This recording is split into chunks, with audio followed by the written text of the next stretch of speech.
It is Thursday night. We are missing. Well, it's Wednesday night. First of all, I totally threw us off right off the bat. That's there. right, Wednesday. Don't get it twisted. It is 2 weeks in a row we have been on Wednesdays, so we appreciate you guys being patient with us. I mean, it is hard for all of us. I mean, with full-time jobs, and we also have family stuff and birthdays, and it can be hard to make Thursday work. But we always want to try to do this. So if we can push it forward to Wednesday and make it happen, we're going to do it because we really like to get on here together. And we were talking about this before the stream, Ben, for those in chat and those who are going to be watching after, because a lot of you don't watch this live. You watch it the next day. Like, one of the main goals with this is just for it to feel like friends getting together and talking Star Wars. And so I actively want to do this stream because it's time that I get together with my friends and we talk Star Wars. It's not a long, painful experience for us. It's all fun. So anytime we can make it fit, no matter if it's off schedule, I want to do it. So that is why we're on Wednesdays. We appreciate you guys being flexible. Unfortunately, Jimmy was not able to make it, but you have the original two Gonks. Jim is here with us in spirit. That's right. His spectral force ghost form. That's right. And I apologize. I'm still getting over that cough from a couple weeks back. So I will try to mute myself when I can. But we have Ben and myself here today as kind of the OG, the original stream starters, to talk about a lot of things tonight. This is a week where we had several breaking news items, but more so than that, I think we have a lot of things we can kind of reflect on and be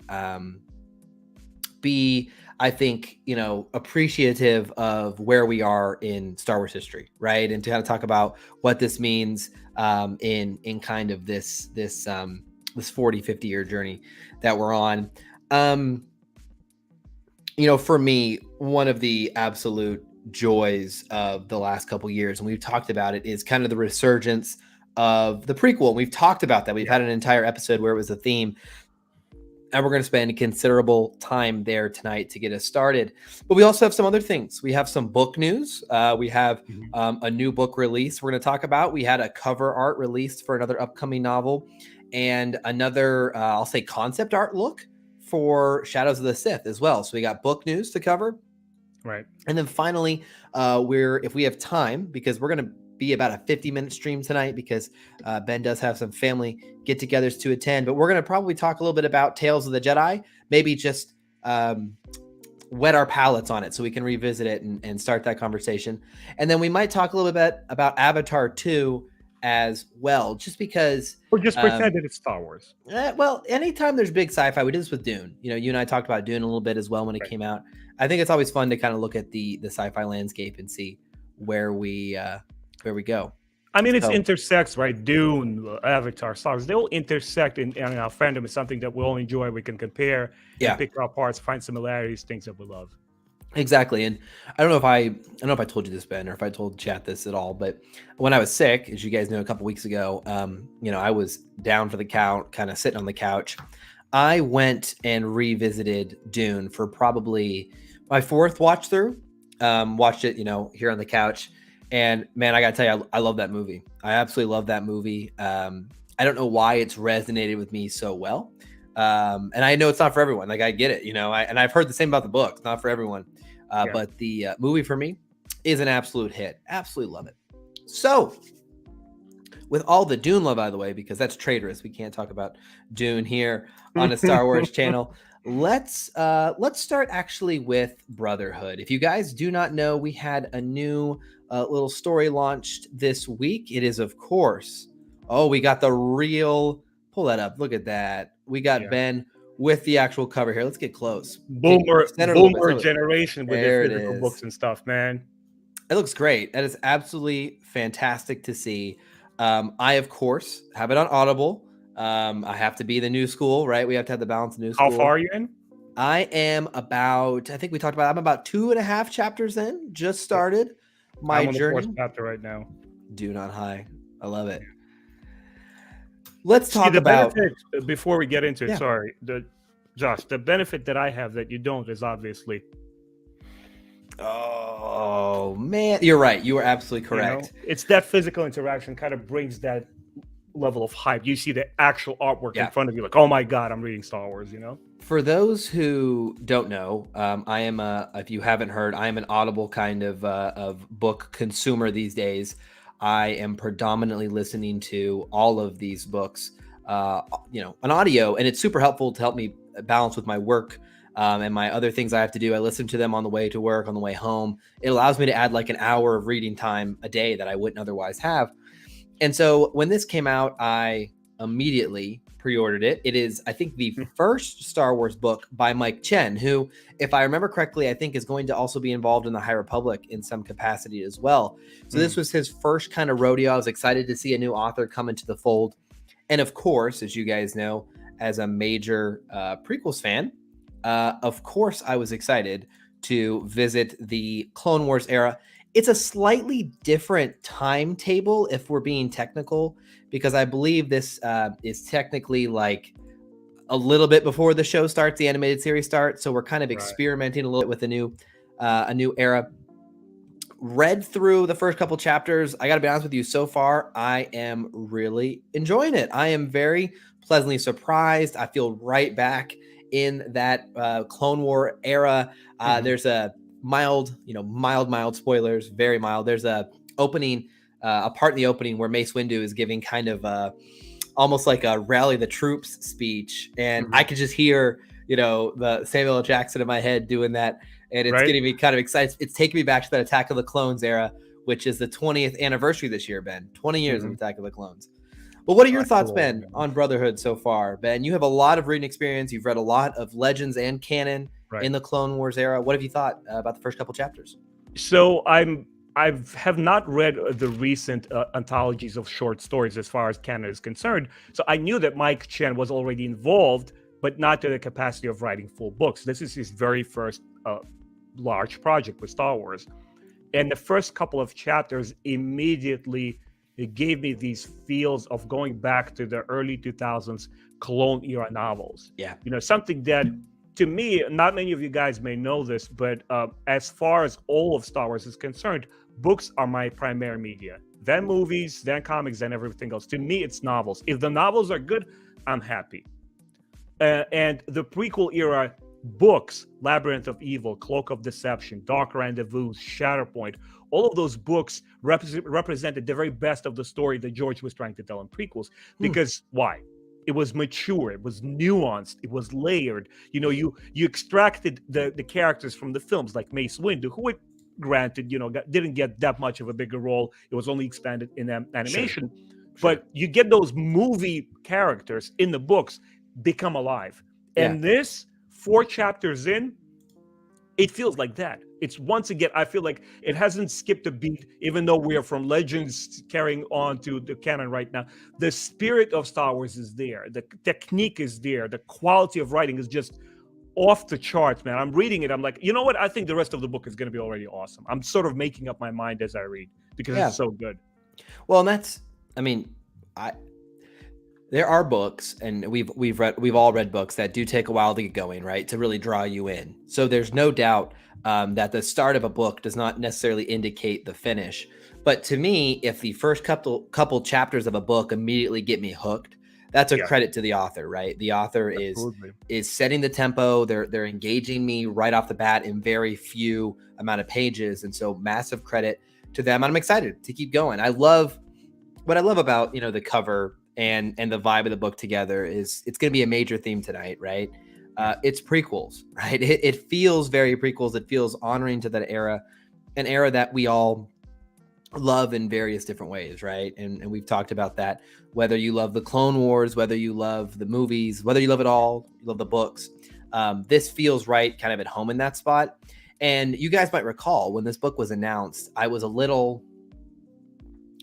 it was not like on my most anticipated books. I was like, oh, I'm excited to read a prequel book, but I spent a ton of time in that prequel era. So I'm maybe more excited about, High Republic stuff because it's new and I haven't really read it as much, interact with it as much. But off the bat, these 3 chapters in, I'm like, oh man, I'm a sucker. I love Clone Wars. I just forget, that there's still new stories to tell and still new ways to interact with those characters. So I've been very excited. And you got to, once again, kudos to writer Mike Chen.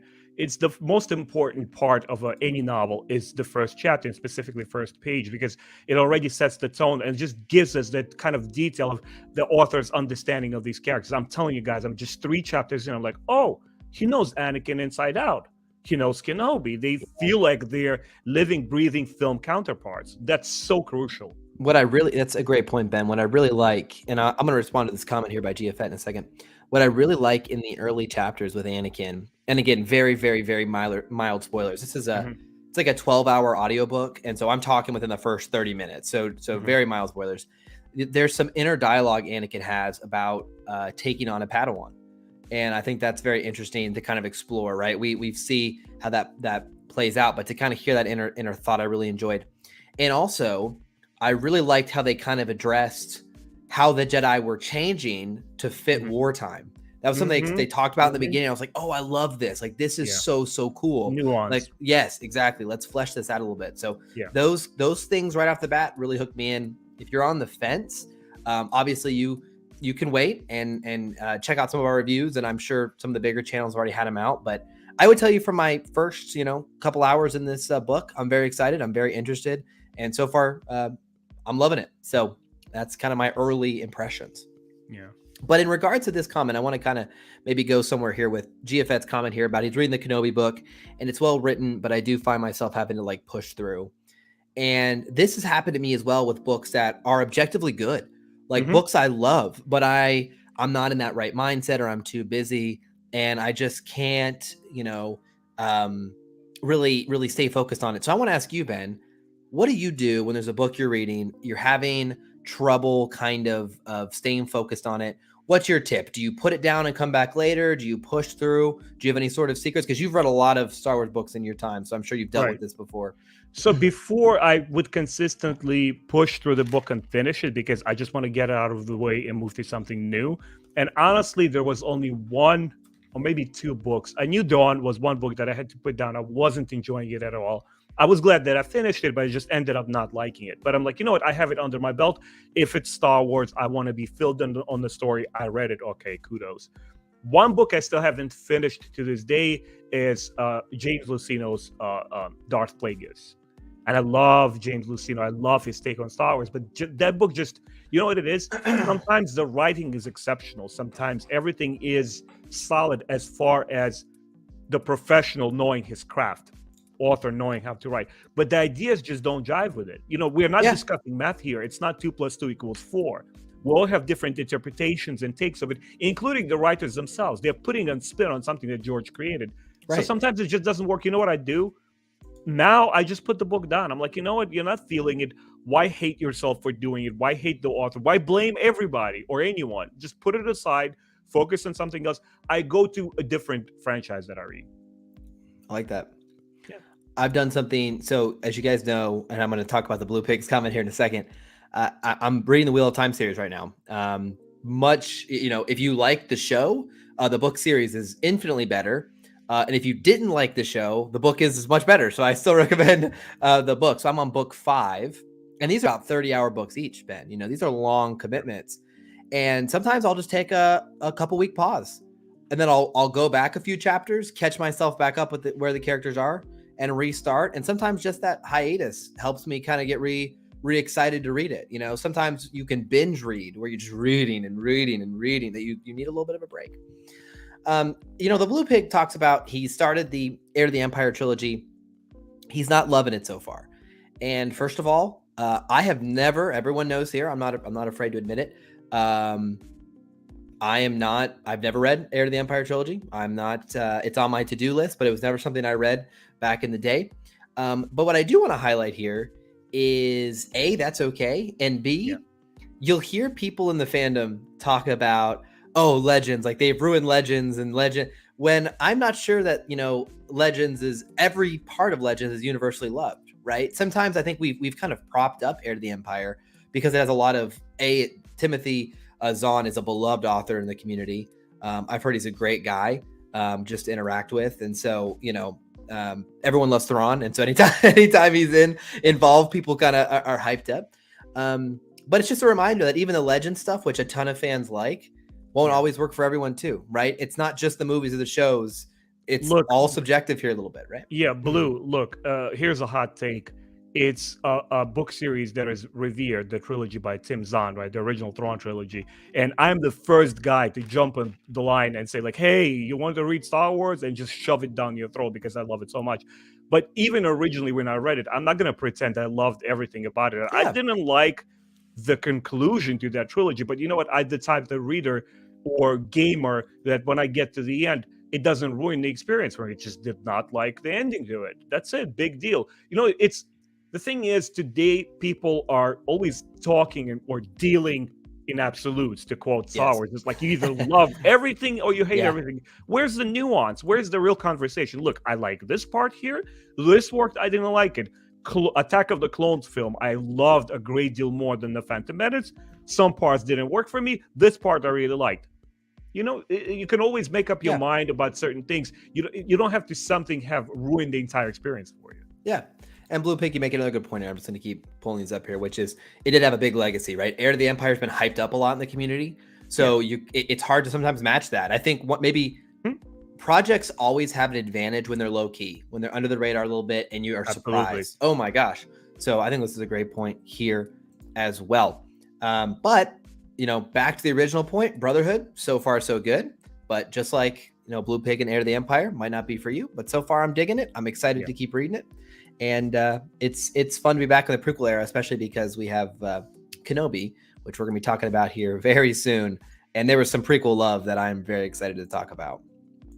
But before we stray too far away from the books, we do have to talk about a gorgeous cover reveal today for The Princess and the Scoundrel. This is going to be a book that I will probably pick up even if I never read it, because I want this on my shelf over here, because I personally, Ben, I'm really digging the vibes on this one. This is retro in the best way. What do you think about, let's talk about the cover. We'll talk about the book. This is what I think about it. Can you zoom in on the screen? Yeah, absolutely. This is what I think, dude. Here we go. Pull it over.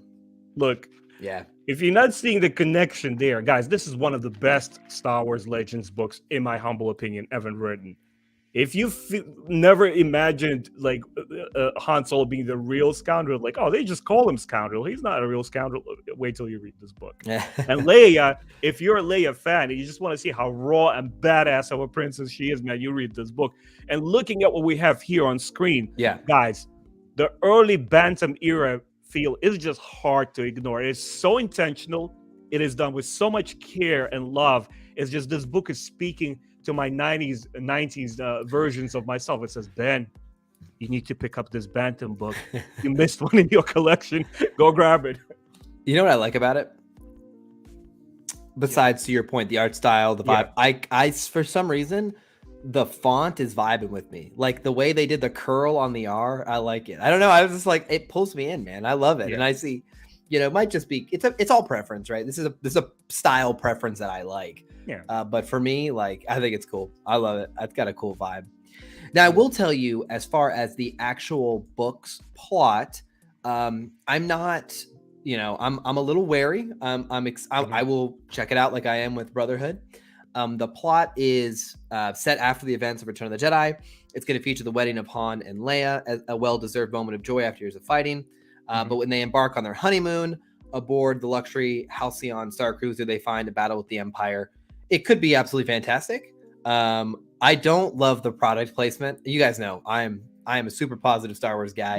And I've spent all my money on Star Wars. So don't get me wrong. I love product placement as much as the next guy. But it does feel a little weird to me to be like, when they're on the honeymoon in our new hotel, the Halcyon Star Cruiser, I'm like, okay, like it's a little on the nose for me. But hey, I have a feeling that's going to be a minor plot point. Like they're probably going to use the ship name, but I don't think the book is going to be like, and then we toured the beautiful kitchen, which you know, I don't think they're going to do that. So as long as that stays out of it, you know, I'm fine with it. But from just an art perspective, to me, it's cool. It's great. I'm vibing. You know, just to get to that part that you were talking about, the commercial aspect of the book, right? Because surprise, books are commerce too. They're trying to make a buck out of it. There's nothing wrong with it. It's part of art world in general. Some of the best Star Wars books Michael Stackpole's X-Wing series. Guess what? That tie into the popular video game series. Yep. It's not the same thing as the Star Wars Hotel, granted, but still, it's marketing. Shadows of the Empire, the original novel, when it came out, guess what? Partially, it was also a marketing campaign for the big video game that Lucas Arts or Lucas Games at the time was branching into the gaming space and trying to up their ante and do this epic 3D game for Nintendo 64. It's all marketing and merchandising. It doesn't necessarily spell out that the project is going to be negligent or bad. Yeah.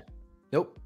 Man. A lot of Star Wars decisions are made purely to sell toys or to look nice, and that's reality. They got to make money, right? I'm not gonna knock them. I'll be one. I'll be the one buying this book. So it's targeted at me. Really cool cover. We see Jimmy here. Jimmy at the bottom. Good luck, my man. He's sitting there at work. He's I think he's the only one on shift right now. I think some of his coworkers called in, so he is having to work double duty. So we miss you, Jim. Reaching out to us through the nether realm of the Force. That's right. And that is Princess and the Scoundrel. A great looking cover.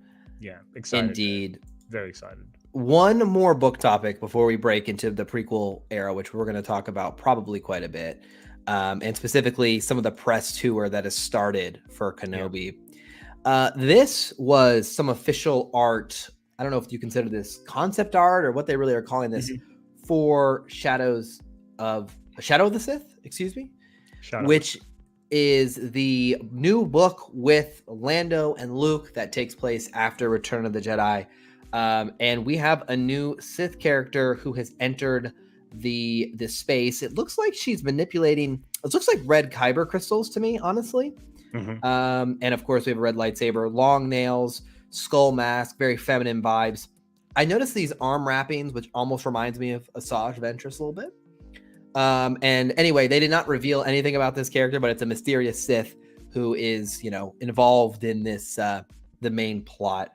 I think, for me, I was telling Ben before the stream. Yeah. When it comes to this book, my thoughts on it are, it feels very Legends to me. And what I mean by that is not that it's not canon, but I'm not as concerned if it makes total sense in the full continuity, right? I'm very much down to just vibe with this book and see if it lands, right? It seems like it might be like, okay, what kind of Sith were out and about after Return of the Jedi? Like, what could that be? Maybe it's like some sort of acolyte or some sort of, I don't know, right? We know Snoke came to be some point, right? And he must have been involved in the ways of the Sith, or at least be familiar with them. But I'm just kind of like, I'm going to vibe with this book. Like, I'm going to give it a chance, even though I'm not entirely sure it'll make sense in the continuity. And I'm just going to enjoy it for a good story. So that's kind of my read on it. So when I see a new Sith character being revealed, I'm like, okay, whatever. Like, I'm just going to see how it goes, and I'm excited to check it out.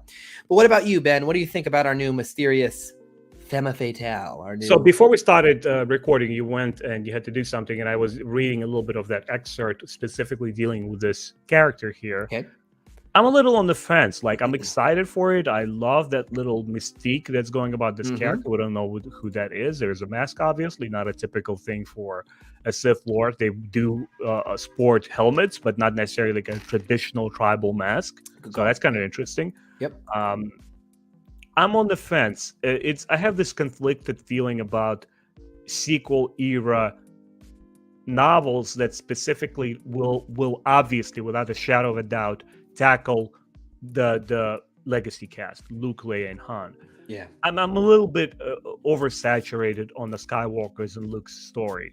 Maybe it has something to do with the sequel trilogy, which you guys know me, I'm a fan of. It just didn't turn out the way I wanted it to be. I felt there was so much more potential. I'm like, you know what? Yes, I'm happy with The Last Jedi. We've wrapped the whole thing up. Let's just put it aside. It's like a Metallica's Black Album. You can only listen to it so far before you toss it into a trash bin. You can't listen to it anymore. And same here. It's like, I'm curious, is this going to be the instance of a expanded universe book, which I've experienced during Clone Era, that tries to plug a hole?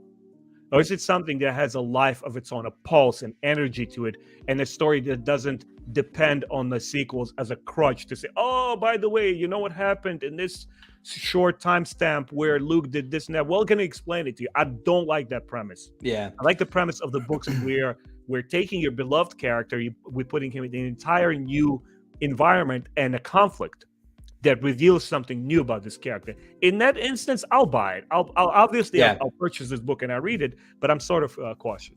I have not read the excerpt yet, so and I would be lying if I know intimately about the details. When I initially read the synopsis, months back, my initial kind of read on this book is that it would be kind of like an adventure that Luke and Lando went on looking for some Sith. And I was like, okay, to me, it sounded like almost a side quest. And I mean that in a good way. I mean, like, it didn't sound like, oh, they uncover a mysterious guy in golden robes and it's Snoke, right? It sounded like they were just chasing after some sort of Sith assassin, right? Or something along those lines, whether that's Ochi of Astun or whatever. I don't know. And I want it to be that for me personally. I want it to just be like a cool, fun, like adventure. Like, this is what happened. And that's what I kind of meant by Legends, where it like feels like here's a story of Luke on an adventure after Return of the Jedi. Like, who cares if it like vibes with the sequel trilogy? Like, to your point, whether it's like a gap filler, like I just want it to be a cool, like fun adventure where Luke goes out and does something. You mean like inspired by the ideas of Legends. Yeah, exactly. So that's my hope. We'll see. We're hoping for the best. You and I are both optimists. I feel personally, and this is maybe where you and I don't know how you feel about this, Ben, but my for books, I am actually way more comfortable with experimenting. Meaning, like, I don't care if they are like perfectly in line with the timeline or perfectly in line with I feel more freedom when I read. I feel more willing to go on an adventure. You know what I mean? Yeah. And be so experimental, be playful. Exactly. Give us a lot of surprises. Yep. Yeah, gotcha. So I feel that way with this book. Like, to me, it's not at all like that's why I've been vibing with the High Republic. You and I, it's like, hey, who cool? Like, let's just go for it. There's so many people who try to nitpick, which is fine if there's certain things you don't like about certain things how they handle hyperspace in the High Republic specifically, right? Like, for me, that doesn't bother me as much. I'm just cool having a good time hearing new adventures with in the universe I love. Like, it's kind of like Visions for me, where I just feel a bunch of freedom. Like, let's just go have a good time. So that was the last piece of book news, and it was kind of a fun little week for book readers. We can't forget that they are a big part of our fandom as well. Ben being, Ben made a really interesting comment there as I prep our next clip, where he talked about how if the books are good, then he's in a good place for Star Wars. To me, it's the number one media with Star Wars. Like, I could care less about shows or movies.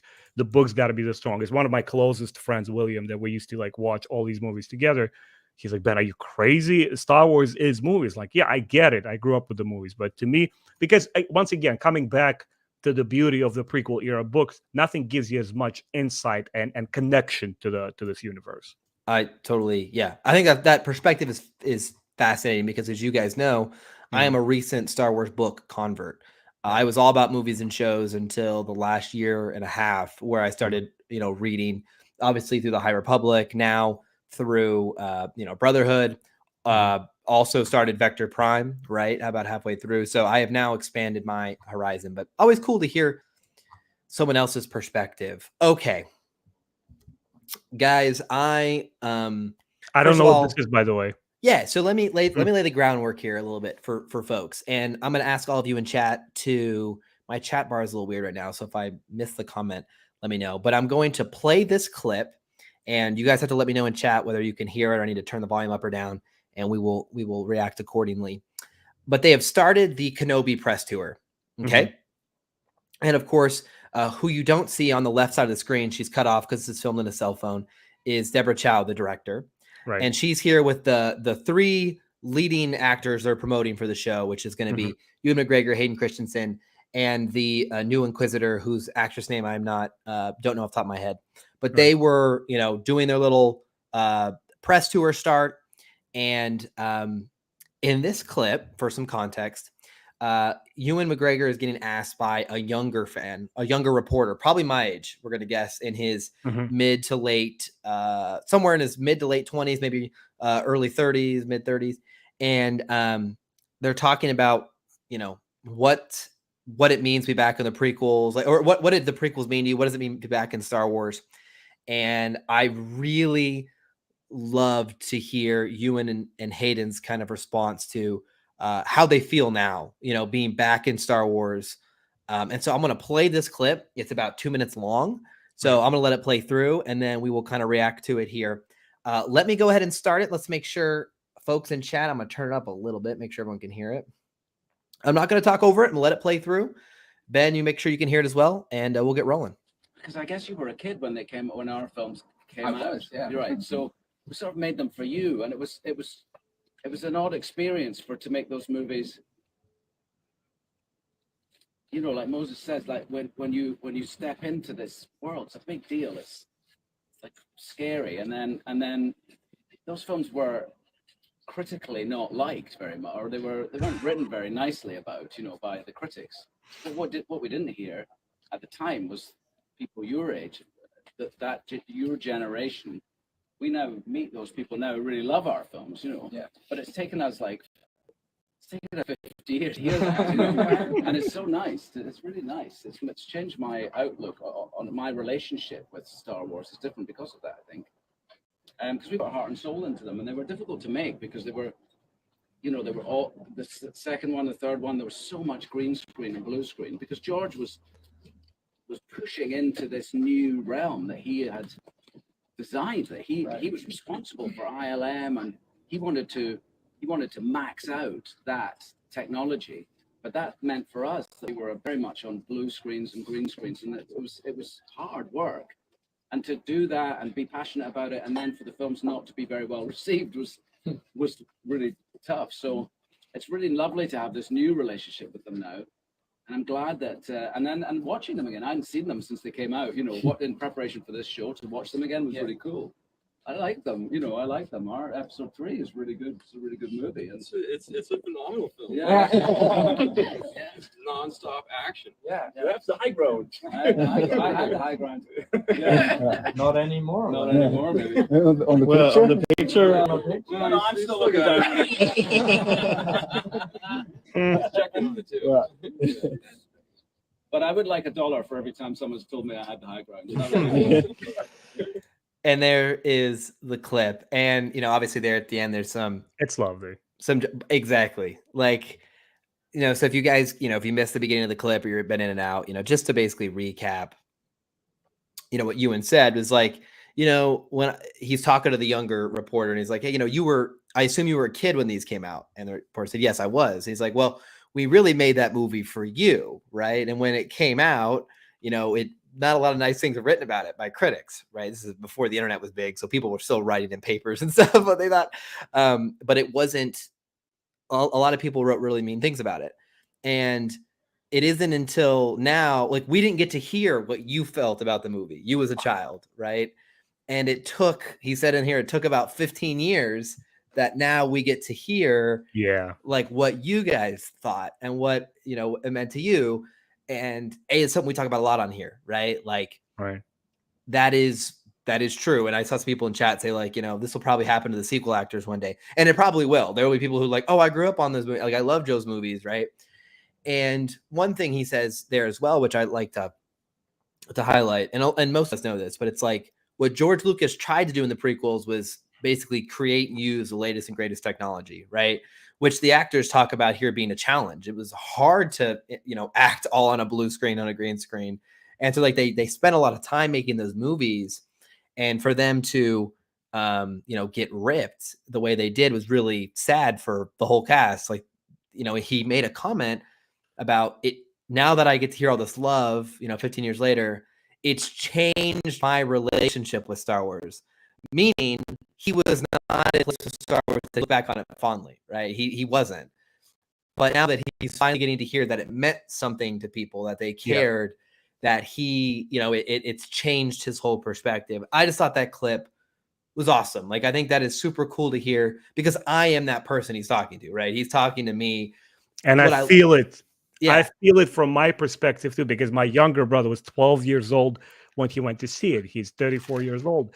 And the thing is, I love that Ewan McGregor can put it into perspective and say it out loud and say that these movies were hated. Reality check, guys. For those of you, I don't understand this feverish kind of like defense of the people saying, well, they were never hated. They were always immaculate.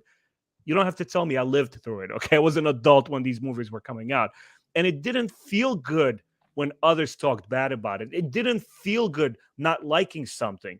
Yeah, of course, there were like 13, 14-year-olds who felt that it was like cool to be jaded and jump on the hate wagon and tell all these vile things about George Lucas. For me, as the 19-year-old, it didn't feel good.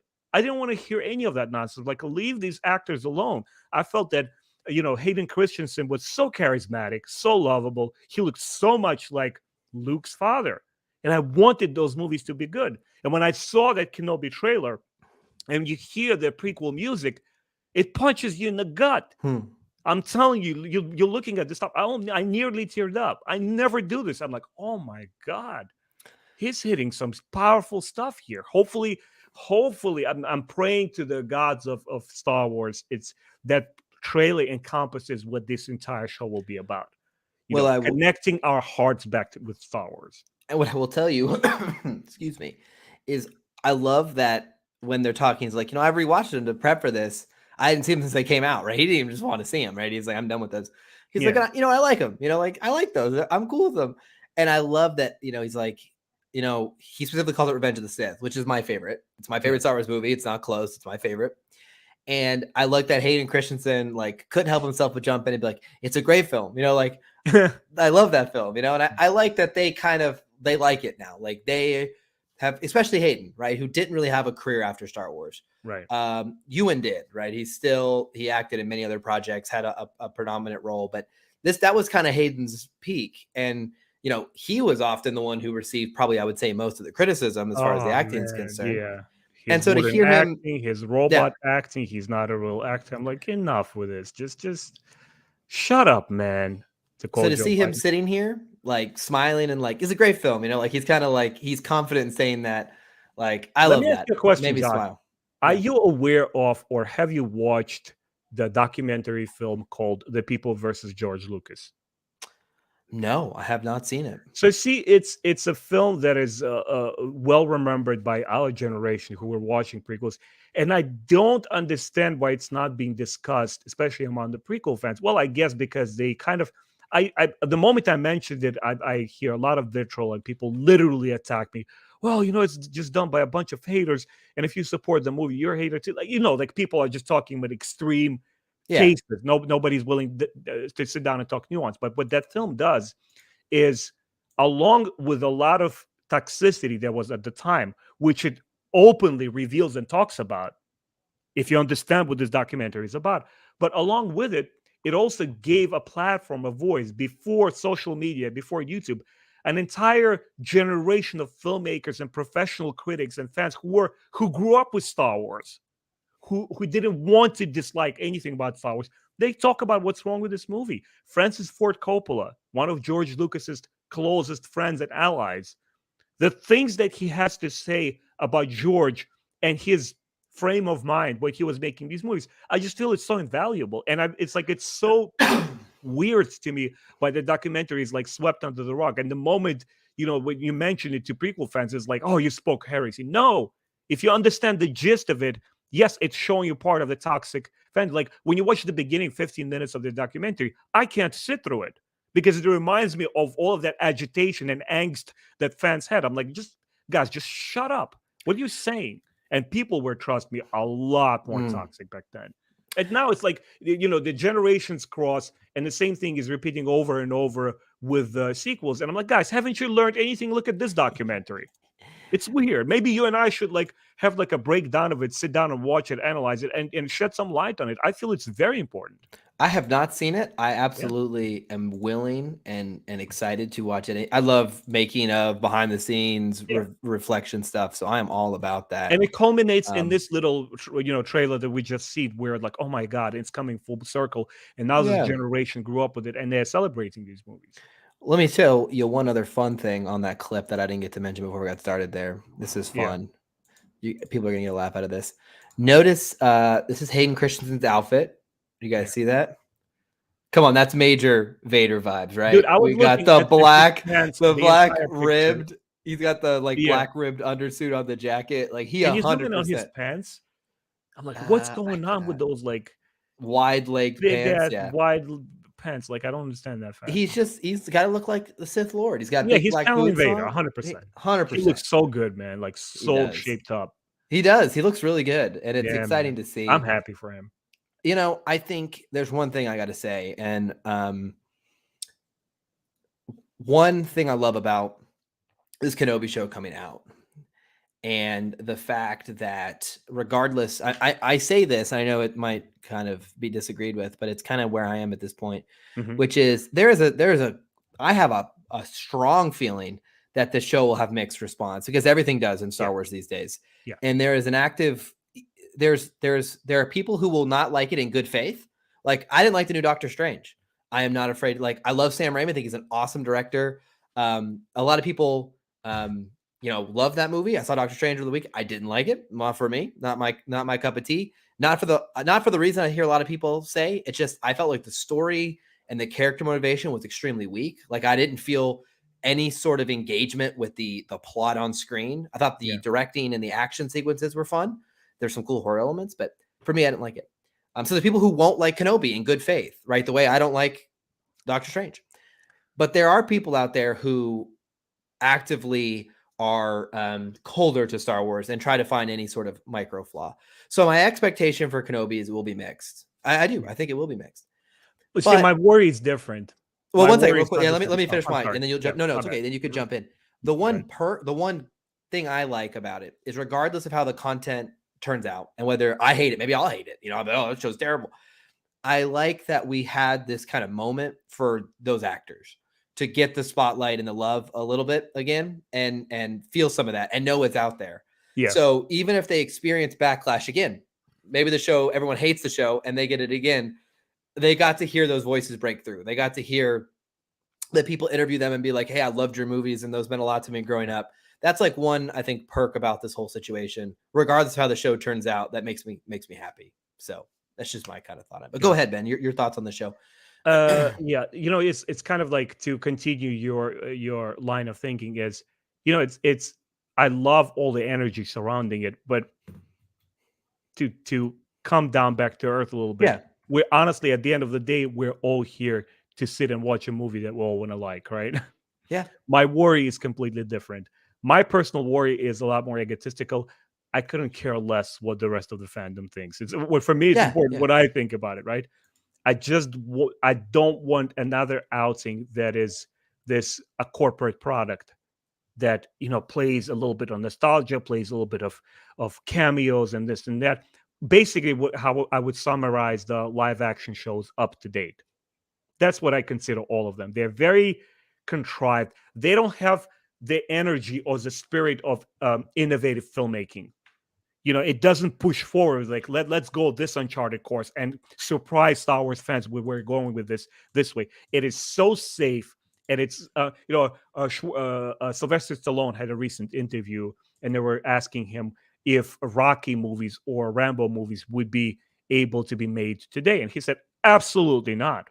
Right, and not many may realize this, but he's not just an actor; he's a filmmaker as well. He writes most of his movies. And he said, absolutely not. He said, it's the business of filmmaking and all the parties involved and huge budgets and stakes and of flops that come with it, that all these corporations, they lose a lot of money. There's just not the environment where people can have the opportunity to be experimental. It's almost like video games. If 20 years ago, you would have something really extravagant and oddball and strange coming out, it's like, holy crap, what is this game? Now, you have Assassin's Creed year after year after year. Are they bad games? No. Are they just becoming regurgitated and boring? Yes. Well, that's the only criteria I don't want this Kenobi show to fulfill. Just be different enough, stand out, have a voice. Yeah. So a couple comments, Nick in the chat. Did I look at the leaks for Kenobi? I did not. I will not. I don't want myself tainted at all about knowing because. Yeah. Here's what I hate about plot leaks, and this happened to me with Doctor Strange as well, which maybe impacted my enjoyment for all I know. Right. Is once I hear a plot leak without any context, it can sound terrible on its own. Right. if someone said, "Oh, you know, at the end of Return of the Jedi," if you've never seen it, you're like, "Oh, at the end of Return of Jedi, they take off the helmet of Vader, and he's this, you know, puffy, pale dude, and he throws the Emperor off a thing," and you'd be like, maybe I'd be like, "What the heck?" But when you see it in the context of the film, I love it. So that's why I personally, I like to just go in cold, and B, plot leaks can they can send a message that's not accurate because you didn't see it within the context. Because I've seen a bunch of the fandom menace in my feed already saying that the show sucks. But I don't want to know. So I haven't seen them yet, Nick. I'm trying to stay. Same. I wanted to make, honest to God, and I'm trusting you in chat to be my allies here. I wanted to make a video talking about how much I hate spoiler culture in society today. I have to delete all social media except for YouTube just to upload when a new movie or show comes out that I want to see, because I will see it in my feed accidentally without knowing, just scrolling through. And there's such an attitude right now on social media, like when there's breaking news, and I understand it. There's a lot of content creators who are like, "Oh, this is breaking news. I have to make something about it right now." They got to get that views. They got to get that interactions. They got to get that clicks. I totally get it.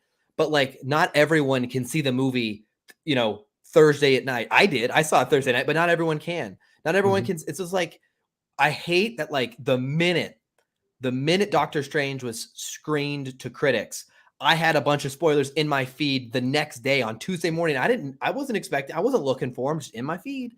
And so I hate that that's kind of become so normal for me personally. That's a personal thing. Like, I see such a fervor out there to like break the story immediately, break the plot leaks, break behind the scenes, that like there's no mystery when I go to the theater sometimes. Like, I know the whole plot because I've seen it, you know. I don't like that. So that's my old man cranky rant for the day. But the reason I didn't make a video on that is I was worried people would be jerks and just put in the comments all the spoilers for the show. So I was like, I'm just not gonna say anything.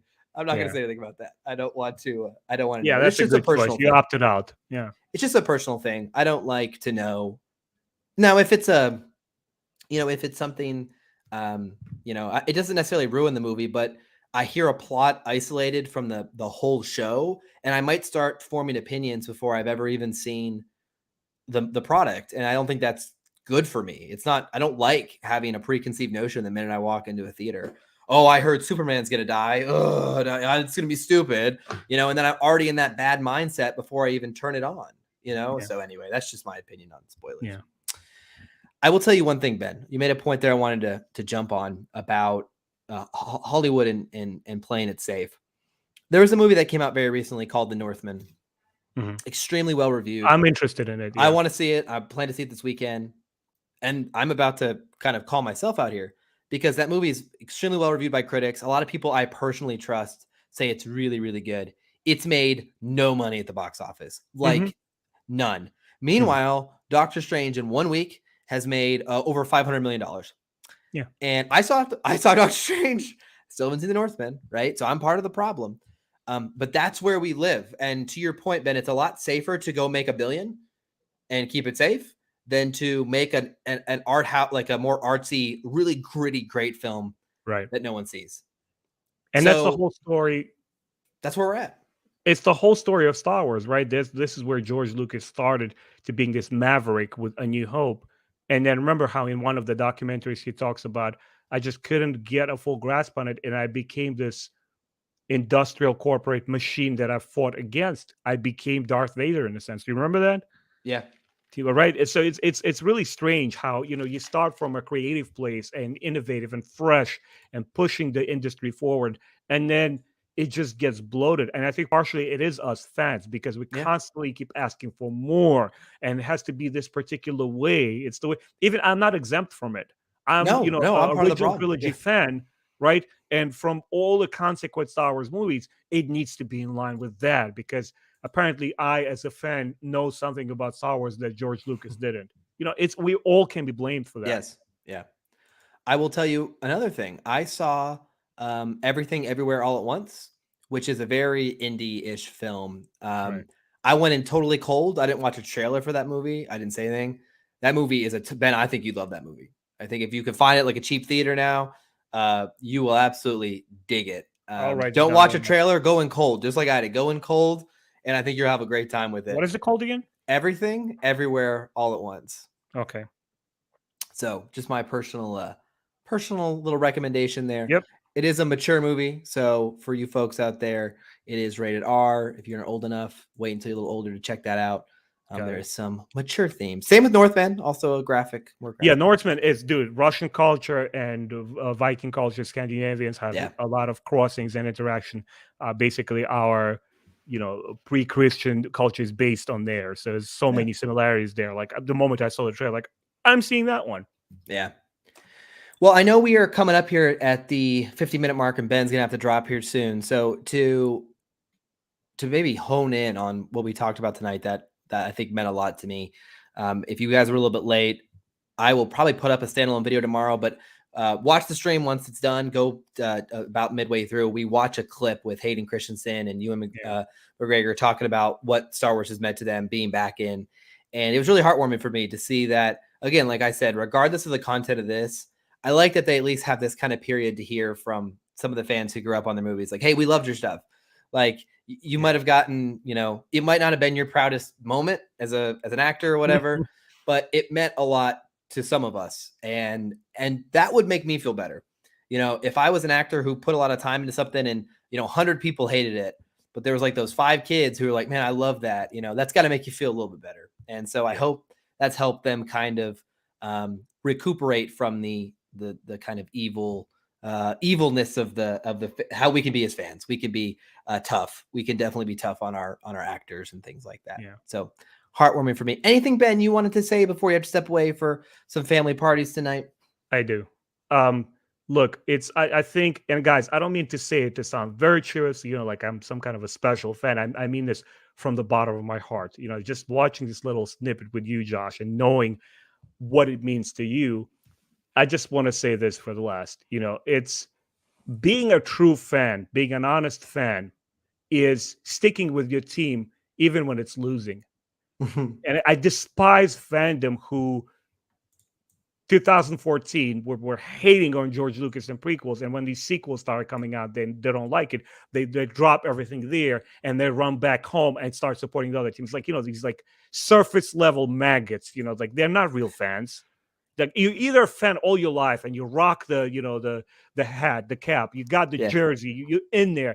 Even when your team loses, you're just crying with them there. That's what fandom is all about, lifting Star Wars at its best parts and at its worst parts. And to me, it is a really, really special moment in time. I'm celebrating right along with you guys. I'm happy that you're having a good time. I'm happy that you're enjoying it. Yeah. And I want to enjoy it with you because I became a fan through all of that expanded material.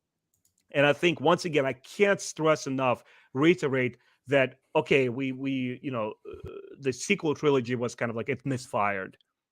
This is your golden opportunity to bridge the gap between the old fans and the new fans, because we're homing in on the character that everybody loves. And I think both you, I, and Jim are going to be unapologetic in our impression of it. And, we're not going to be toxic. We're not going to be putting, Disney filmmakers on some kind of podium and hanging them one by one. We're not going to go through that.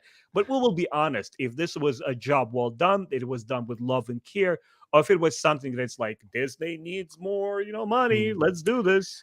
Well, I will tell you one thing as well as we're wrapping up, Ben. You said something that I want us to visit on as we're closing. Yeah. When The Force Awakens came out, people are not going to rewrite history. People love that movie. There was a bunch of talk in my feed about how it felt more true to the original trilogy than the prequels did. It was up and down. There's this new rewriting of history that, the movie is just a remake of A New Hope. Yeah. When it came out, I can find all the videos. People were into it. All the big YouTubers, all the Jeremy Johns of the world who I like, everyone was like, I know it fits a lot of the same themes, but man, it just feels like Star Wars. Yeah. Okay, so like it's kind of and this is an important reminder to folks. How you finish leaves the end taste in your mouth. So when that sounded wrong in so many ways. Yeah, it did. The Rise of Skywalker, the last, like, it ends the trilogy on a dud, and then you rewrite history. Yeah. You say like, oh, it was all bad. Everyone hated it. We hated it since day one. It was all bad. We hated it all. It's like that. That's not true. I was there. I liked Force Awakens. I saw it several times in theaters. We were all vibing. Everyone was making videos. We had a great time with it. And then all of a sudden, you know, Last Jedi, I understand, you know, from a technical perspective, movie's reviewed extremely well. Fans like Ben like it. But then Rise of Skywalker comes out. Everyone's like, nah, it's not good. And then everyone's like, okay, the whole trilogy is the worst thing ever. But that was not the opinion at that time. People were saying like, this is better than the prequels. It's much more true, man. It's not even like lies and deceit. It's just being like a kid, man. Like, grow the hell up, man. We live in the moment. We live in reaction. Yeah. So there is a podcast one day, I think Ben and I need to talk about the reaction to the sequels and how it went, because I remember vividly people talking about how this new sequels felt more true to George Lucas's Star Wars than the prequels did. Oh, it looks the same, the way they've done the design, a lot of practical effects. Josh, you said it. Yeah. Not I. Podcast. Yeah. Coming in. Guys, you heard him say it, right? He has not been on my podcast for a long time. I know he's a busy dude, but yes, we're doing it. I like that. I like that's a good one. Okay, that was man, we're just full. I'm just full of it tonight, guys. Without Jim here, I drank this coffee and I was just ready to go. So I appreciate you guys rolling with us. We are going to wrap up here a little bit because Ben does have to attend some family get-togethers. He's going to have a great time doing so. Absolutely. So thank you guys for being here on Wednesday night. I know it's off on our schedule. We apologize. We try to make time. I said this at the beginning. If you weren't here, we always try to make time to visit with you guys. We have a ton of fun just talking, and we will go ahead and wrap it up here. But we look forward to a very busy May. We're going to have a lot to talk about. We're going to get together offline and discuss our plan for Kenobi. We might do a stay up all night, watch it with you guys.